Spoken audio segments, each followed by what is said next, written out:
My name's Ruth Hayes. I'm 34 and a pediatric nurse, which means I understood what was wrong with my infant son 10 seconds before I allowed myself accept it. My young sister was shouting my name through the Ring camera on my front porch at 11:42 last night, begging me to stop. 10 months ago, she'd come to a family meal with a glass of wine. 5 weeks after she broke the one rule I had and put my 7-month-old in the ICU. I asked her why she wouldn't quit, and she looked me straight in the eye and said, "He's still breathing, isn't he?" But none of them knew this standing there in that hospital hallway back in September. The poisoning wasn't even the worst thing my family would do that year. The thing I still can't say out loud without my hand shaking is what my own mother did in a courtroom 3 months later. Welcome back to Calm Drama Stories, the place where family secrets spill out and quiet women quit being quiet. If you enjoy stories about limits, treachery, and hard-won peace, then you're in the correct place. Drop a comment below and tell me where you're listening from. And don't forget to subscribe. Let me backtrack because you won't understand the finale unless you know what it was I was guarding. I reside in Maple Glen, Ohio, one of those communities where the hardware store still shuts down for high school football. I've been on the pediatric floor at St. Anne's for 11 years. I pushed myself through nursing school on night shifts and instant noodles, and married Dean Whitaker, a substation operator with calloused hands and the patience of a fence post.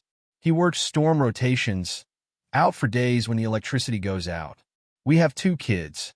That autumn Emma was 6, all missing teeth and strong opinions.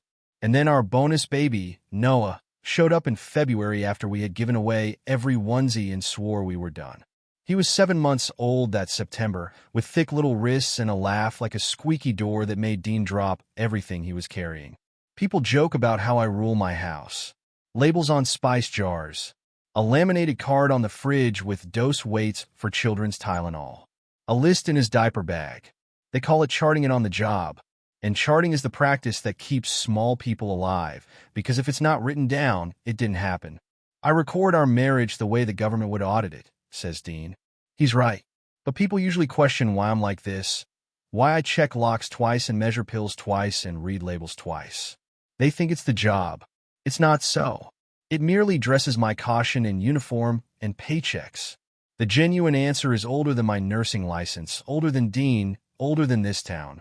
The answer is the house I grew up in, 2 counties east of here, where the rule was that nothing unpleasant ever happened, no matter how frequently it did. My father was a good man on paper and a drunk every place else. He'd worked the loading dock for 30 years, and every night he earned what my mother called his medication, a tumbler beside his chair. Then the bottle sitting shotgun in his pickup like a passenger with seniority. Nobody in our house ever said drunk. Dad was beat. Dad was not feeling well. It had been a hard week for Dad, and it always was a long week. My mother, Diane, took the cover story as a second job. She diluted his whiskey when she thought he didn't see, and ironed his clothing for church. And if a neighbor witnessed him trip on the porch steps, she'd laugh and blame the loose board. She also fixed the board. That's what people don't understand about families like mine. Lying is not lazy. It's settled. It is a full-time job of love, carried out by people who would rather sand down reality every single day than speak one true sentence aloud. What happens in this home remains in this house. I could stitch that on a pillow. My dad's liver ultimately handed in his resignation at 19. Heart problems, the death notice indicated. At the funeral, everyone mentioned heart trouble the same way you'd say the weather was moderate. I stood beside the coffin, knowing the truth, and said the weather was mild. In my household, forgiveness was a speedier word for forgetting. This I learnt before I learned to drive. And here is the detail, which is important to everything that follows. Chelsea was 17 when Dad died.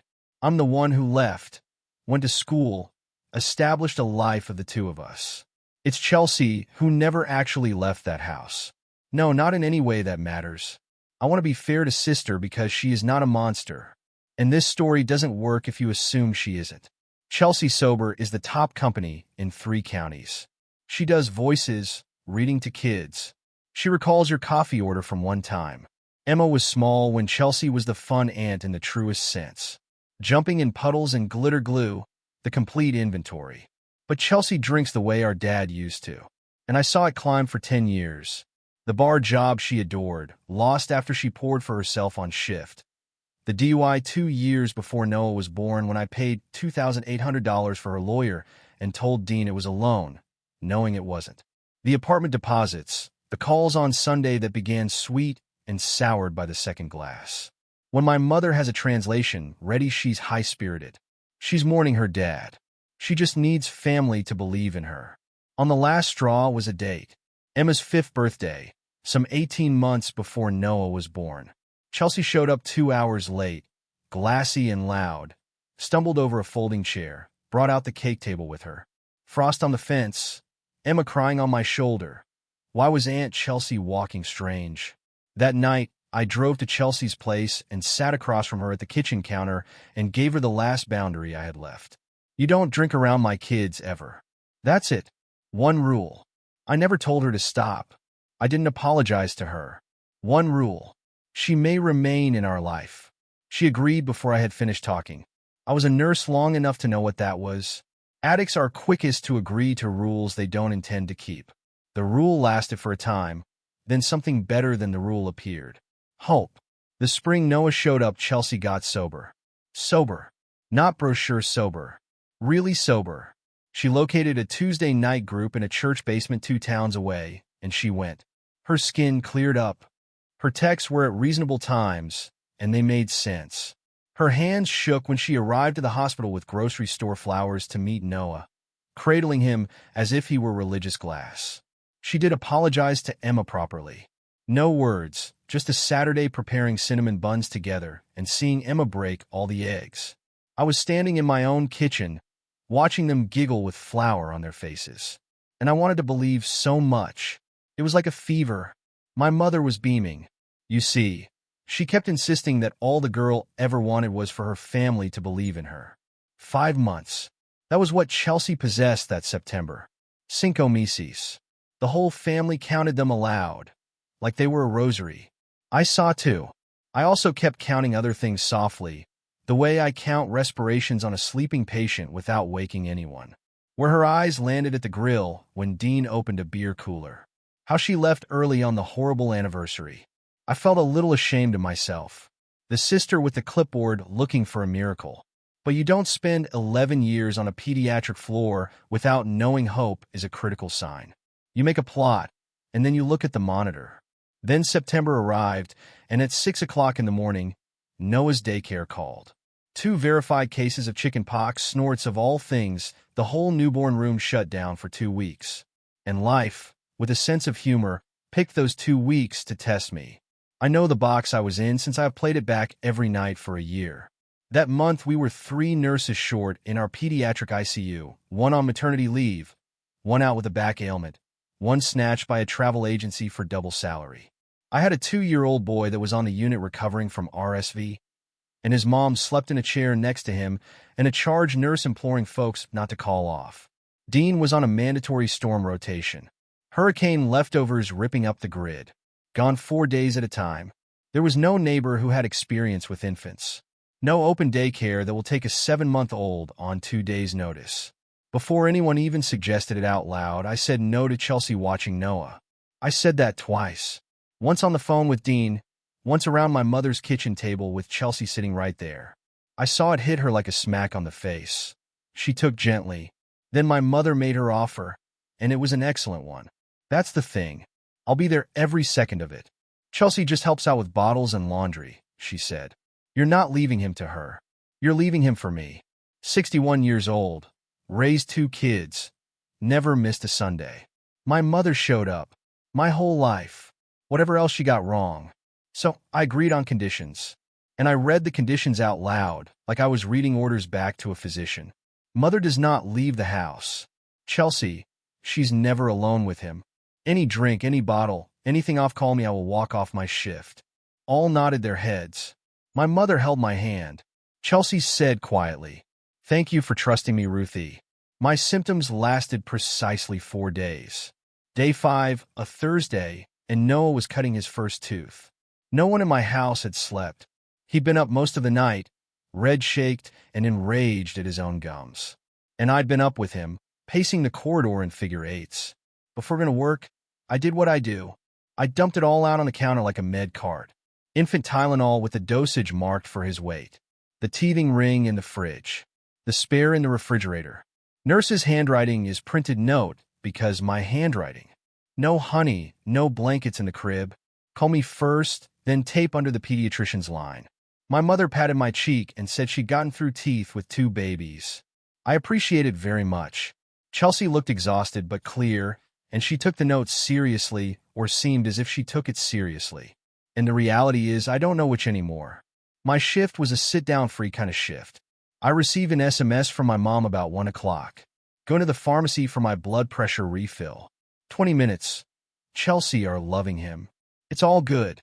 I was in the med with my hand over the screen and felt the old alarm sound in a spot I'd trained myself to ignore, and I answered it like a pro. I rang her up. No reply. She drove. I texted. Please go back. The bargain was every minute. I observed the little dots moving up and down the hall, and 4 pump for a patient started to scream. 20 minutes, it became 40, the way they do. 1:53, my mother's next text came through, and it wasn't an answer. Come home now, Ruth. I don't recall the drive, just that I did it in 18 instead of 25, and had already got dispatch in my head. I came through my own front door like a rescue squad. My mother was in the living room, with both her hands over her lips. Chelsea was near the crib downstairs, swaying a little and calling his name in a high sing-song voice. No, a friend, my son was wrong laying there. All parents know their newborns sleep. I know 500 babies sleeps. Noah was gray, colorless, limp as a dishcloth, his skin chilly and moist. Weak and slow breaths while my hand was on his chest.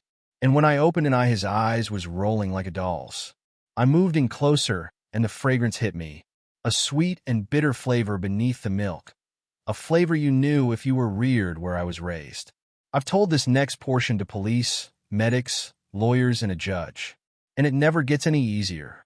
There was still an inch of formula in the bottle, sitting on the side table. I held it to my nose. Bottle of whiskey. Chelsea's voice sent icy water down my spine. He couldn't stop crying. She said, "It's a drop on the gums. Grandma did it for us. Everybody did it." He just finally relaxed. There was a glass on the counter, too. Hers mostly empty. And it was not the first one. I know how to read a room I grew up in. I didn't scream. I became someone else. The person work built, and that person called 911, gave weight and age and symptoms, started counting respirations against my watch, and while my mouth did the professional things, one sentence beat inside my skull over and over in time with my son's slow breathing. One rule, one rule, one rule. They tell you not to run in a hospital, and everyone at St. Anne's broke that rule for my son. The ER team took him from my arms and became a machine with 12 hands. I've been part of that machine 1,000 times. Snorts standing outside it is a different country. His blood sugar came back low enough to set off alarms, which is what alcohol does to babies. It doesn't just sedate them. It starves the brain of fuel and lets the body's temperature fall through the floor. They got a line in his scalp because the veins in his little arms had clamped down. Dextrose, warm blankets in layers. The lab confirmed what my nose already knew. Ethanol positive in a 7-month-old. Dr. Okapour ran the room, a tall, gay-haired woman I'd worked beside for years, and she never raised her voice once, which somehow made everything she said land harder. Near dawn, she found me in the family alcove of my own unit, sitting in the vinyl chair I'd guided 100 mothers into. He's stable, she said. Kids his size don't have any margin, Ruth. With his weight a few hours longer or a little more in that bottle, and we're having a very different conversation. I nodded like a colleague. I heard it like a mother. Noah spent the night in the pediatric ICU, 3 doors down from the patient I'd been charting on that afternoon, and I sat beside his warmer with my hand through the porthole, holding one fat wrist, feeling the pulse tick against my fingers. Before Dr. Okafor left, she paused at the door and said the sentence I have said gently to hundreds of other parents. "You understand we're required to report this?" I said yes. I understood. I had no idea. Here is what nobody tells you about mandatory reporting. The report doesn't go out with a villain's name on it. It goes out with an address. And the address was mine. Within 2 days, A caseworker from Children's Services was sitting on my couch with a clipboard because that's the procedure. The child's guardians get assessed first, and I would defend that procedure with my last breath, even though living inside it felt like being skinned. She walked my house. She opened my medicine cabinet and photographed the lock on it. She interviewed Dean by phone, patched in from a utility yard 200 m away, his voice shaking with the effort of staying polite. She asked Emma gently with me outside the door whether the grown-ups in her house ever acted funny. My daughter said, "Aunt Chelsea walks funny sometimes." 6 years old. Then came Detective Marsh, a rumpled, decent man who took my statement at the kitchen table, and I gave him what I had because of course I had it. The printed note with the Tylenol dose, the texts, the timeline I'd started writing in the ambulance out of pure muscle memory, times and observations in block letters. He read my documentation twice and looked at me differently after the way people look at you when your habits stop being funny and start being evidence. Then he closed his notebook and said, "Your sister gave a statement this morning. She gives a story of that afternoon that is slightly different than yours. You want to hear it? You need to hear this, but if you've ever sat in a hospital chair because someone you love made danger a family tradition, you're not insane. You're not alone. There's always one. What's the one rule you would never bend again? I've learned there's always one. And if you're new here, take 1 second and subscribe, because what my family did next after the hospital, after the police, is why this narrative exists at all. Chelsea's was a work of art.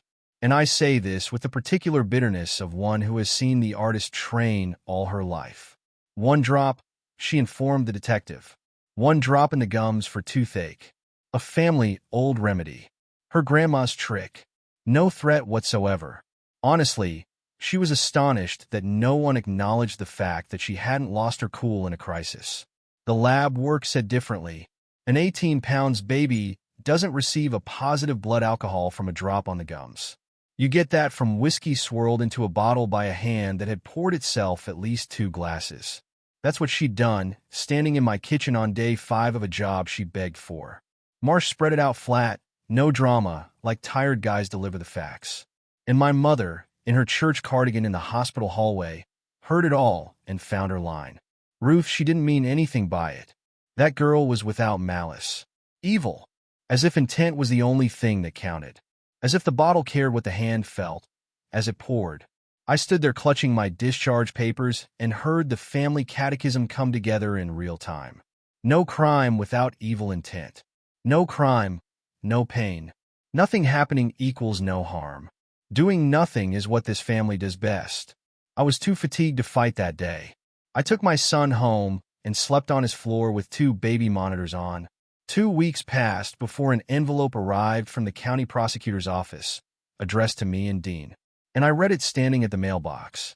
Ohio, it turned out, had already made a decision my family was still claiming nobody had to make. People talk about pressing charges like it's a button you can push as a victim. And you need to know it doesn't function like that, because mine still don't work. The county prosecutor accused Chelsea with endangering a kid. Not me, not Dean. That is what the state did, based on the medical report and the police file, the way the state is supposed to do when a newborn shows up with alcohol in his blood. Her bail terms were spelled out in clear English. No interaction with Noah. There is no one at our address. No booze. Paula Reyes from the Victim Advocate's office phoned kind and unhurried and explained my real function, which was smaller and heavier than my family envisioned. The charges are decided by the state, she said. You tell the court what this happened to your family. You choose. That's yours, and no one can take it or force it. I wrote that down. It was the first item in months that felt like a firm place to stand. Instead, my family members learned their legal lessons from a group chat. By Friday, the story was set. Hard. Ruth arrested her own sister. Ruth is filing charges after an accident. And as if the ER wasn't legally bound to, Ruth contacted the cops on family. Like I had a choice. My cousin texted a broken heart emoji. My Aunt Carol emailed me a paragraph on how family doesn't take family to court. Punctuation optional. I could have fixed them. I sat down and wrote it down twice. The statutes, the mandatory reporting requirement, the mere truth that none of this was my choice. And then my mother called me, and after she was done talking, I knew the facts were never going to be the fight. My mother never yelled. She never used yelling as a tool. She wailed. Real tears? I want to be fair. Then she got down to business with the calm of a lady renegotiating a warranty. This will ruin her. A record follows a man for life. Ruth. You know it. You only got to tell that prosecutor you forgive her. Tell them you don't want this, and they'll decrease it to 0. She is your sister. She is unwell. Sick. Of all people you should know. I told her the truth, that it wasn't mine to drop. She passed over it like water passes over a rock. Then there was a call from Aunt Carol, and then a cousin I hadn't heard from since her wedding, both giving the same lecture from the same unseen hymnal. We handle things in the family, which means softly, which means never. By the time Dean got home, he was standing in our kitchen reading the bond conditions with his jaw set and said, "They want you to protect the thing that hurt him." He wanted to take the phone calls himself. I told him to not. And here's my confession. The portion I would write differently now. I still felt like I could do both, keep my son safe, keep my family together, be the good sister and the good mother in the same body, just like I'd been doing since I was 9. So when my mother called back with an olive branch, Sunday supper, just family, no attorneys. We did that at a table like people who love each other do. I nodded. I left the kids with Dean. That was the only decision I got correctly all day looking back. My mother's dining room has been the same since 1998. Same oak table, same china cabinet, same needlepoint benediction on the wall. She'd cooked like it was Easter, roast chicken, the fine tablecloth, candles, the stage set for the play named We're Fine. Aunt Carol was there, and 2 cousins, buffer people, selected for their ability to speak about nothing. Through the salad, Chelsea's chair was empty. Then she stepped out from the kitchen, and the room fell into a silence I've only ever heard in hospitals. 5 weeks after my son's ICU night, my sister out on bond with a no-alcohol condition walked to the table with a full glass of red wine and held it up, a bit forward, the way you carry a candle in a procession. And this is the detail I'll take to my grave. No one said a thing.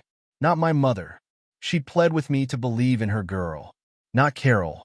Mid-sentence regarding her porch Reno. Forks shifted. The chicken was appreciated.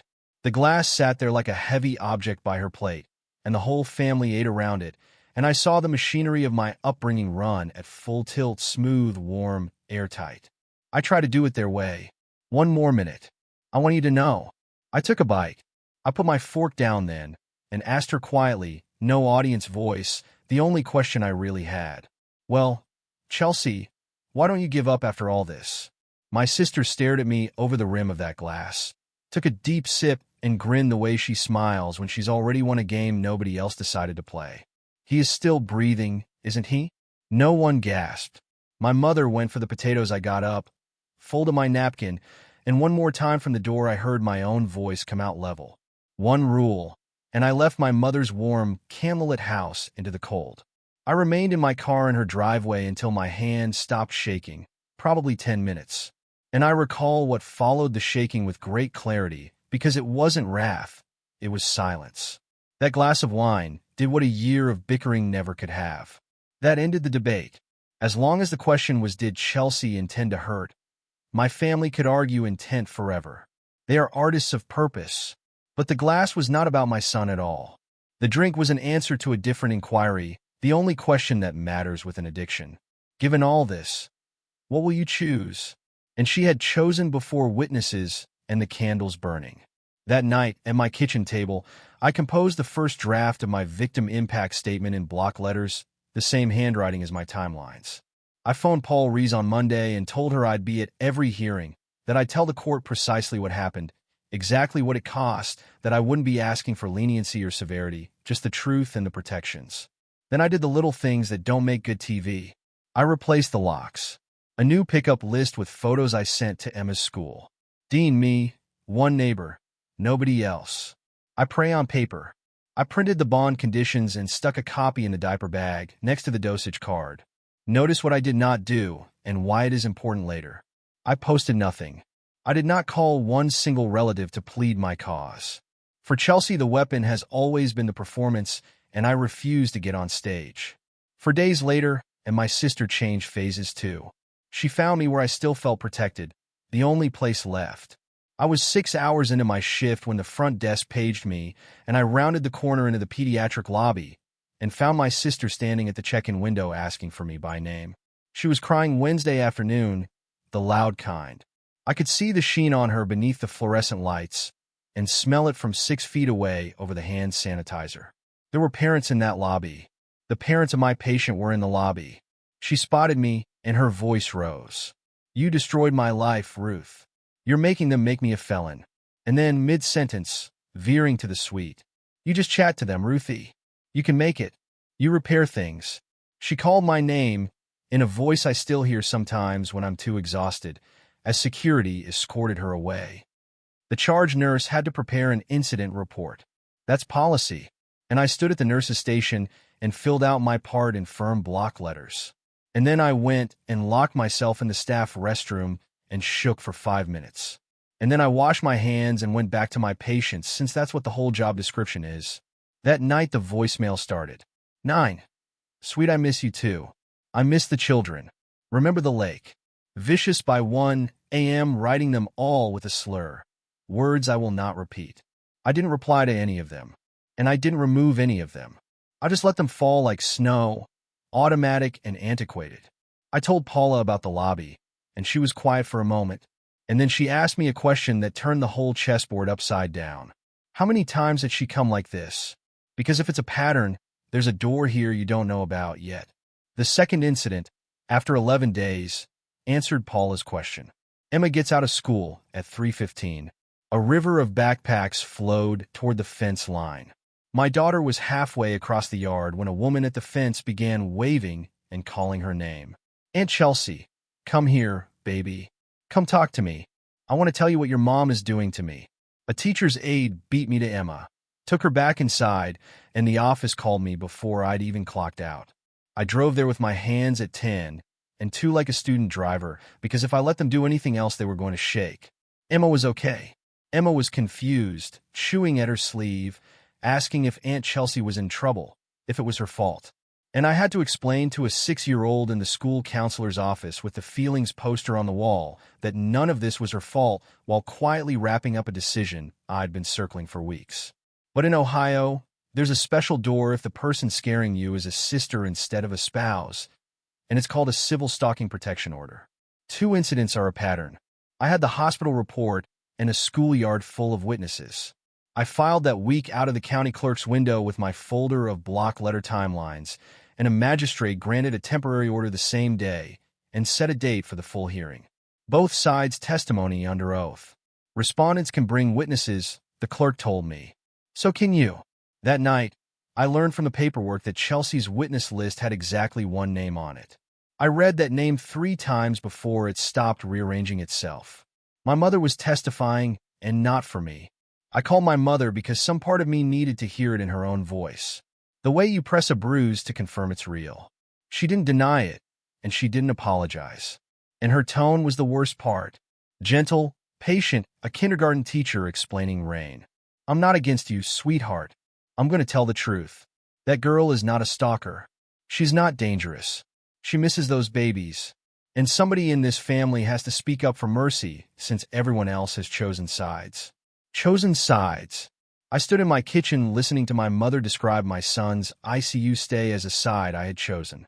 And something in me stopped arguing permanently. The way a machine stops when you finally unplug it instead of hitting it. Dean came in from the garage and read the whole story on my face. He took the phone, said very quietly, "Well, see you at the hearing, Diane," and hung it up with the tenderness of a man diffusing something. Then he held my shoulders and said the thing I'd been unable to say for myself. "You're not choosing this. They are. They keep choosing it every day, and they're going to keep choosing it in front of a judge." December came fast. I pressed my good blazer the way my mother pressed my father's church shirts, which is a comparison I made to myself in the mirror and did not enjoy. And I walked into that county hearing room carrying a folder of timelines and one question I'd been too afraid to weigh in my hands until there was a courtroom to weigh it in. If it comes down to my mother or my children, and it will, what exactly is left of me afterward?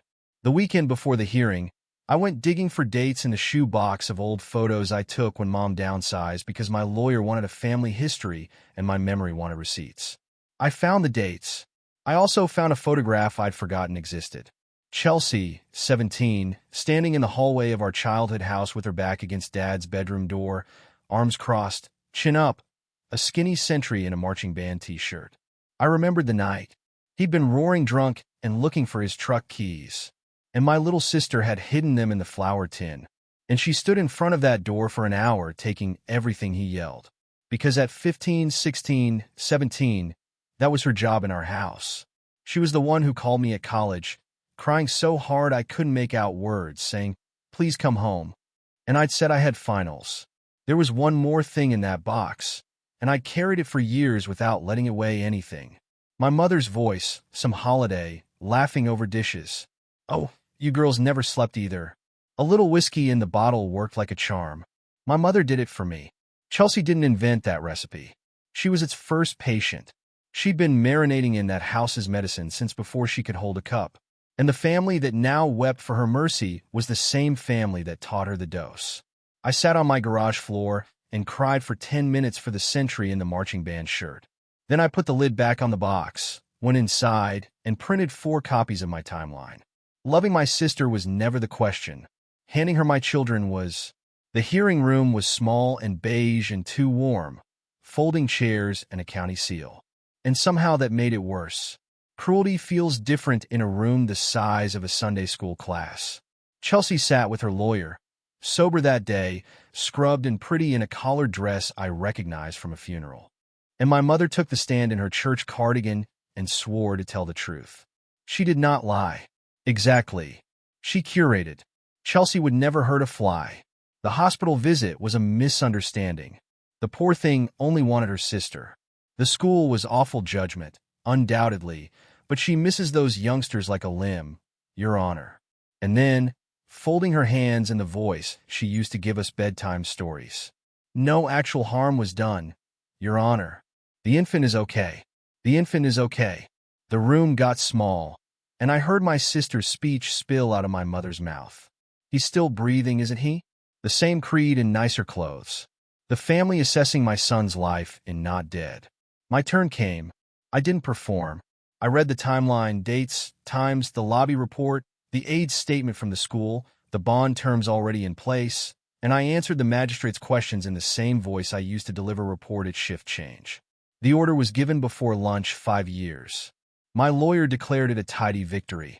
As I strolled by myself down the hallway from that clean win, my mother walked by me, past the elevators, as if I were a stranger renting space in the same building. There I stood and knew at last. And I want you to have it before the worst night of this story, since you deserve it for making it this far. When a family says keep the peace, ask them one question. Peace for what? If a mother ever picked comfort over her child's safety, I'm walking that path with you right now. And I'd love to hear your experience in the comments. One rule, so I know you're out there, and please subscribe because the hardest night is yet to come. The criminal case never reached court. Most of them, they don't. Chelsea pled guilty in February to harming minors. 3 years of community control, mandated substance addiction treatment, and a no-contact order against Noah and our house incorporated into the sentence itself. No prison. And I want to be honest, I wasn't regretful about it. I stood up in that courtroom and read my statement, and I requested the judge for one thing, just one thing, that every protective condition stay exactly as stated, and I sat down.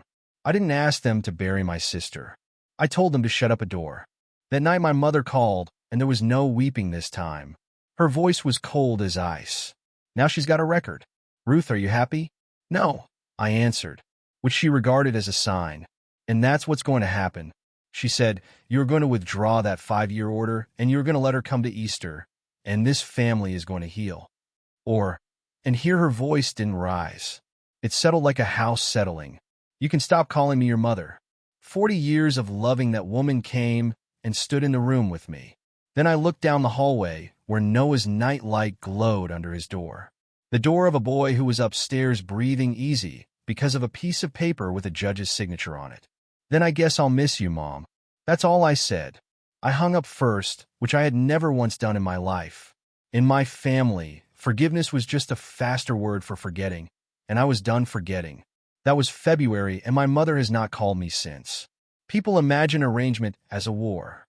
Mostly it's logistics. Thanksgiving for 4 instead of 14, and Dean deep frying a turkey too big on purpose. Christmas morning, wrapping paper blizzard, and a package I'd mailed to my mother returned unopened in January. Refused in her looping hand, and Emma asking why Grandma's gift came back, and me finding a sentence a 7-year-old could hold. Noah learned to say ball and duck and no with tremendous conviction.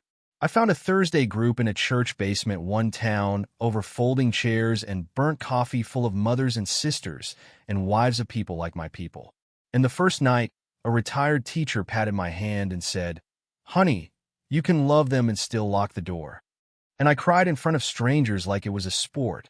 I kept my rituals, updated pickup list every semester, the protective order in the diaper bag, then in the kitchen drawer when the diaper bag retired. And every night, last thing, I checked the Ring camera on the front porch the way you check a sleeping child. Not because I expected anything, but because checking was how I got to sleep. 10 months passed between that glass of wine at her table and the night I'm about to tell you about. You can build a whole small life in 10 months. As for Chelsea, my information arrived the way information travels in broken families through Aunt Carol. Secondhand, warped a half-turn. Always late. She'd quit her treatment group after 2 months. Lost the apartment, moved into my mother's spare room, into the house with the needlepoint blessing.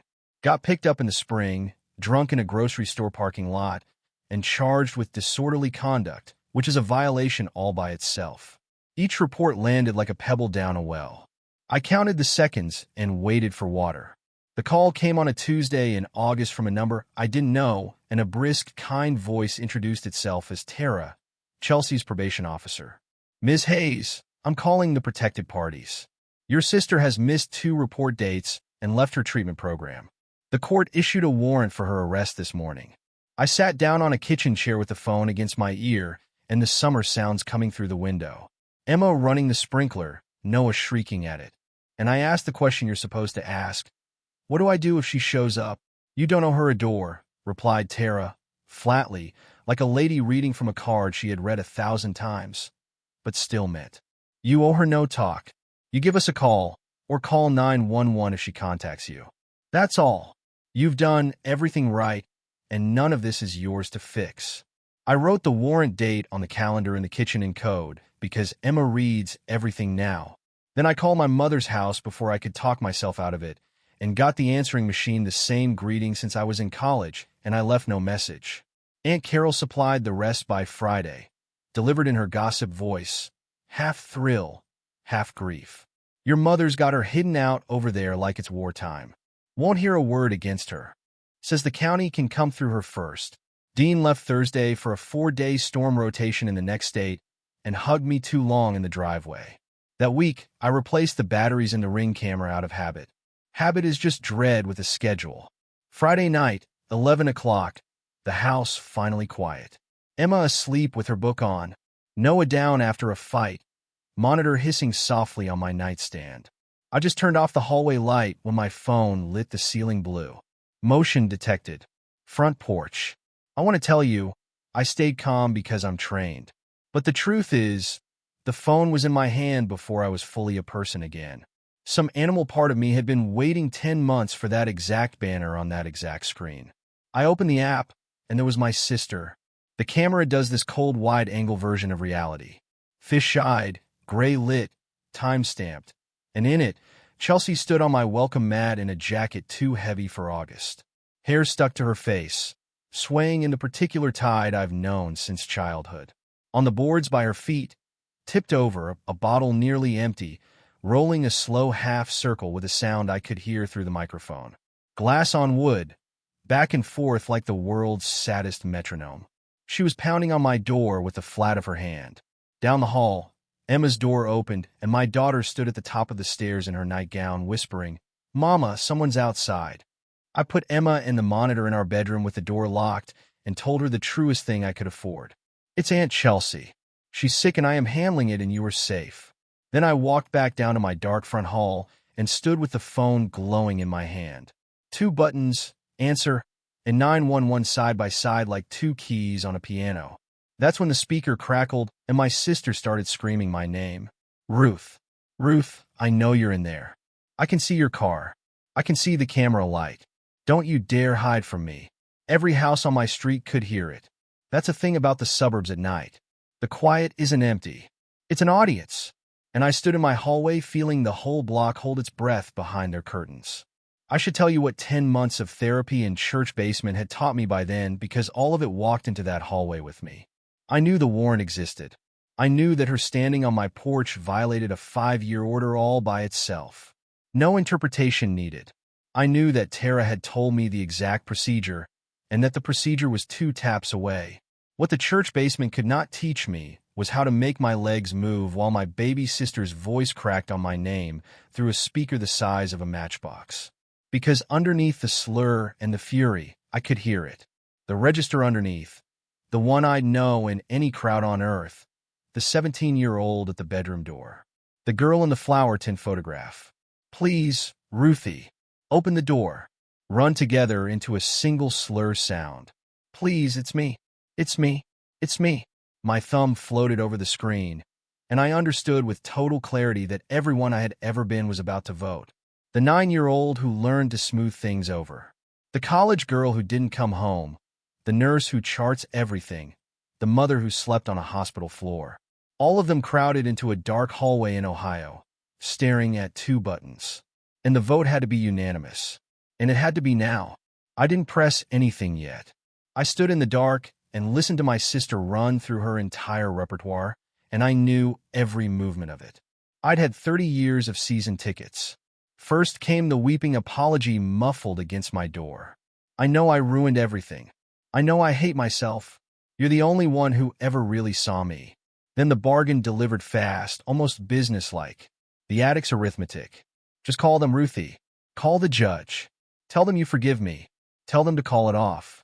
And I swear I'll go to the good rehab, the real one. I'll go tomorrow, but I can't go in handcuffs. You know what happens to people like me in there. Then the flattery braided with blame. You fix everything.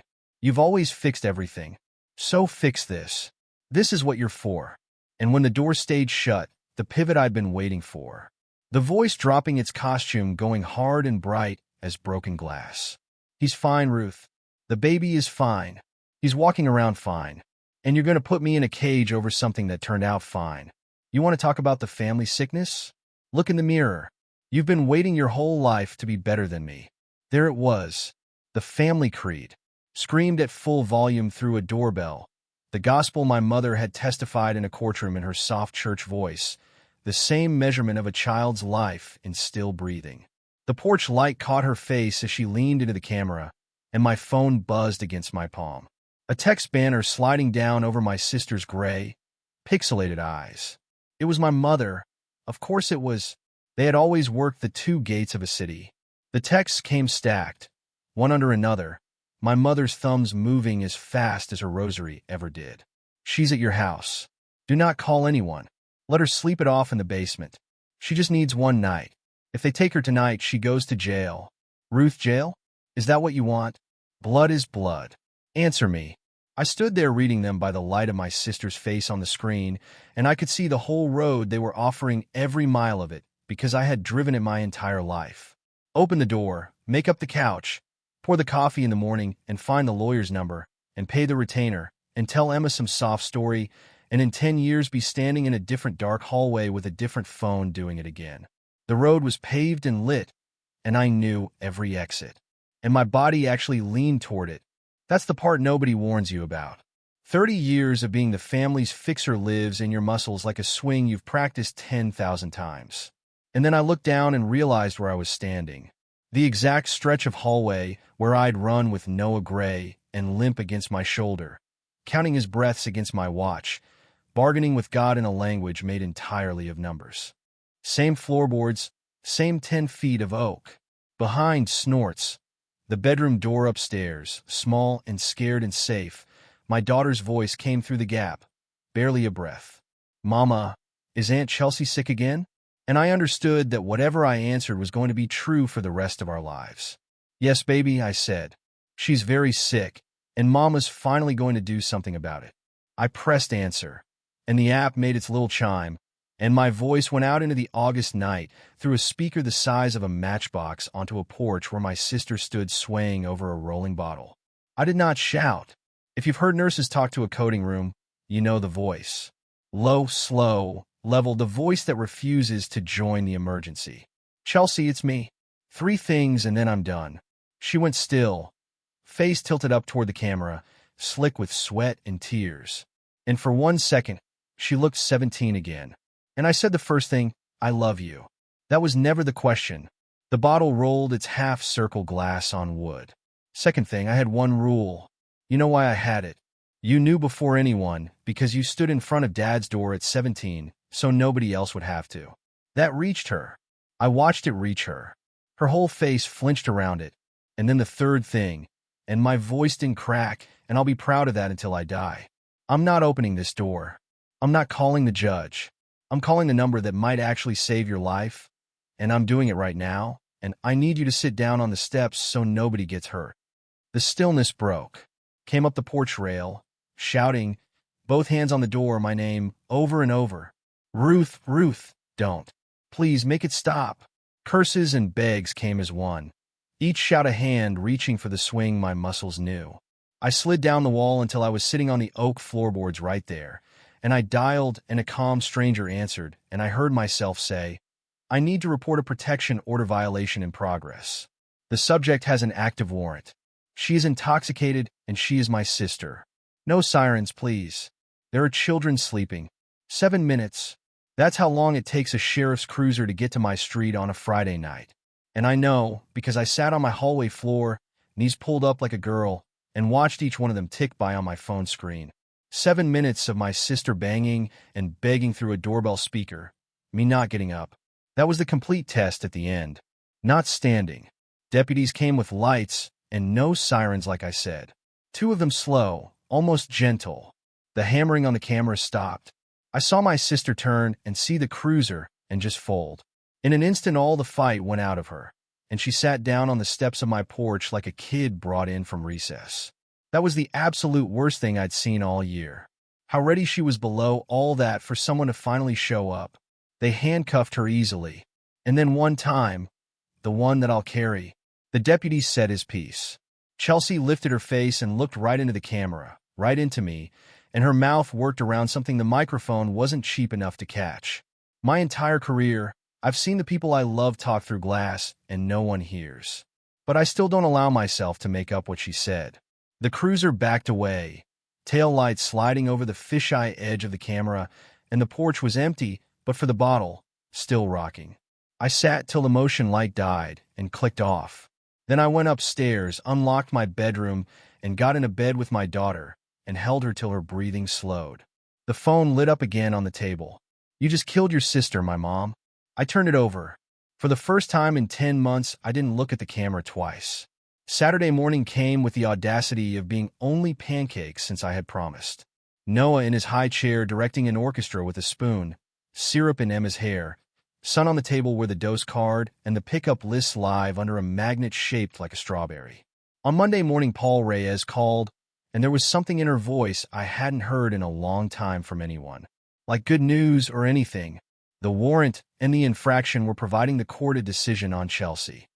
Jail time or a bed in a 90-day residential treatment program, locked, licensed, the kind with medical detox, the kind you can't charm your way out of by Tuesday. She accepted the bed. Ruth Paula says she is getting on the van this afternoon.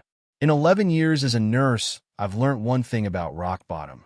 Nobody gets there while somebody they love stands underneath them catching. I hung up, stood at my kitchen window, my coffee growing cold, watching Emma run the sprinkler for her brother.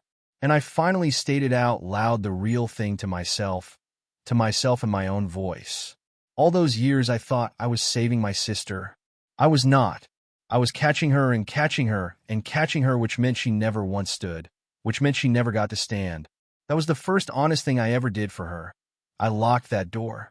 It took 34 years, it cost me my mother, and I would do it again before breakfast. 6 weeks since the night on the porch, and I want to end this the way I would chart it nothing but facts and price. Chelsea is 40 days in as I write this, in a residential institution upstate. Last week an envelope came. her cursive delicate like she'd drawn my name first. Inside was a letter whose form I knew the instant I opened it, because the program forms it into the stages. The letter of amends. The one where you tell what you did, and you don't ask for nothing in return. She called it the bottle, the gums, the wine glass at dinner, the lobby, the fence at Emma's school. All of it in straightforward language without any lawyers in it. And without any mothers in it, too. I keep thinking about how you used to label everything in your house and how I used to laugh at you, and how the whole time I was the thing in that house that needed a warning label, and at the bottom under her name a postscript that undid me at my own kitchen table. You were the only one who ever told me the truth. Taped beside it, a plastic chip, 30 days sober counting from her detox state. Cheap red plastic, as light as a poker chip. I have not replied anything. Listen to me. This is where the greeting cards fail. That's not cruelty. I don't think I'll be writing back this year. That's what this whole thing dripped into me. The letter went in the kitchen drawer. The one with the dosage card and the protection order. And yeah, I tagged the folder. Chelsea Year 1. If the chips keep coming, if the years pile up, if the change outlives the apology by a distance you can measure, there will be a Year 2 folder and maybe someday a supper at a table I set under a rule that will never be negotiable again. Trust is no longer a gift in this household. It's a wage scale. My mother and I exchanged a single message. How is the baby? She wrote in September, no punctuation, no name signed, and I stared at it for a long time. And I sent a photograph back. No on the back porch in the golden hour, mid-laugh, plump hands full of Dean's tomato plants. She didn't reply. What it needs to believe, the house with the needlepoint blessing believes. And I stopped charging myself for other people's tales. You hold some doors, you lock some doors you just stop standing in. Last night, Noah released his grip from the couch and walked. 4 of them straight down the front hallway across the same floors I once measured his breaths against my watch. And he clapped both hands on the front door and laughed like a squeaky door hinge. And I took a seat on the wood floor for the 3rd time in this story. And this time it was merely to applaud. My sister upstate somewhere with a counselor watching her. She's alive. My son is alive. Loud right here with syrup on his chin. Turns out those were never the same sentence. True forgiveness has a memory. I thought that to love someone is to never let go. I know now that sometimes the most loving thing you will ever do is to lock the door, dial the number, and allow the person you love finally meet the one thing you were rescuing them from. It was never the fall itself, but the truth waiting at the bottom of it. There's my narrative. 1 rule, 1 glass of wine, and one night I answered the door, not the camera. If someone keeps testing your 1 rule, take this as your cue to stop negotiating on it. Boundaries are not walls.